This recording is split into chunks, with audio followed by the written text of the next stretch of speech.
নমস্কার বন্ধুরা, এনপি চ্যানেলে আপনাদের স্বাগতম। আমি আজকে নিয়ে এসেছি ভাপা পুলি পিঠা, ভাপা দুধ পুলি বানাতে হবে। কড়াইতে দিয়ে দিচ্ছি 2 বাটি জল,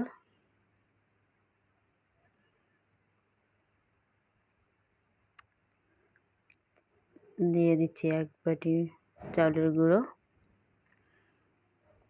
যখন নেড়ে চেড়ে নেব, সিদ্ধ করে নেব একটু।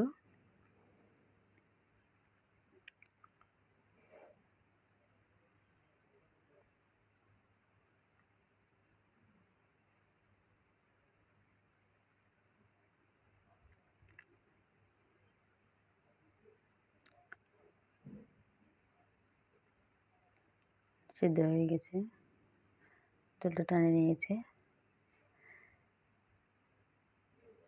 আটাটা এখন ঝরঝরে হয়ে গেছে, আঠালো হয়ে গেছে। নামিয়ে নিচ্ছি। এদিকে পুরের জন্য কোরানো নারকেল দিয়ে দিচ্ছি কড়াইয়ে। দিয়েছি গুড়,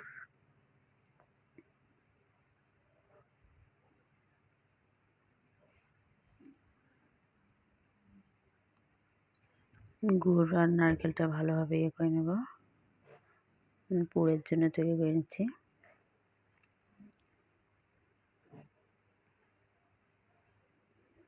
পুরের জন্য তৈরি হয়ে গেল নারকেল কোড়ার গুড়। এদিকে একটা পাতিলে গরম জল বসিয়ে দিয়েছি। এরকম একটা ফুটো করার থাল নিয়েছি, ওটা বসিয়ে দিলাম। এখন একটু গরম করে নেব ঢাকনা দিয়ে। এদিকে আমি পিঠাগুলো বানিয়ে নিয়েছি, সেদ্ধর জন্য বসিয়ে দেব।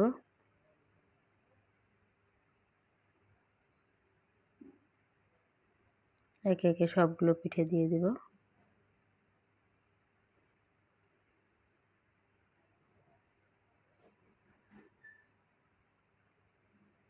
যেমন ঢাকনা দিয়ে দেব, 5-7 মিনিটের জন্য সিদ্ধ হোক।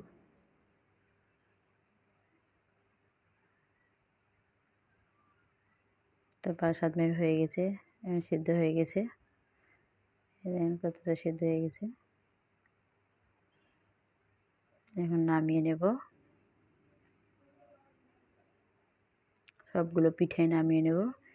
এদিকে দুধ বসিয়ে দিয়েছি, দুধও গরম হয়ে গেছে। এখন এগুলো সবগুলো দুধে ছেড়ে দেব।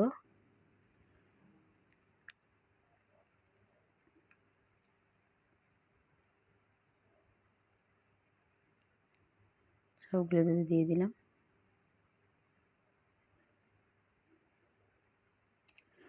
দুধে আবার 5-7 মিনিট সিদ্ধ করে নেব।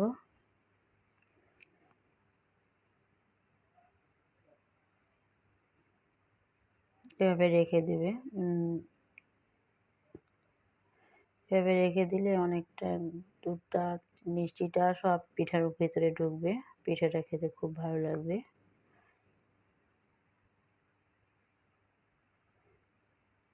দিয়ে দিচ্ছি ছোট এলাচ 2-3টা,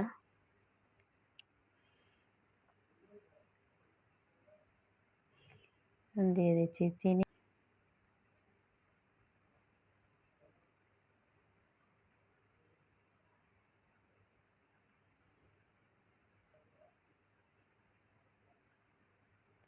মেশানোর দরকার হবে না, তাড়াতাড়ি আমার দুধ পুলি রেডি। নামিয়ে নিয়েছি।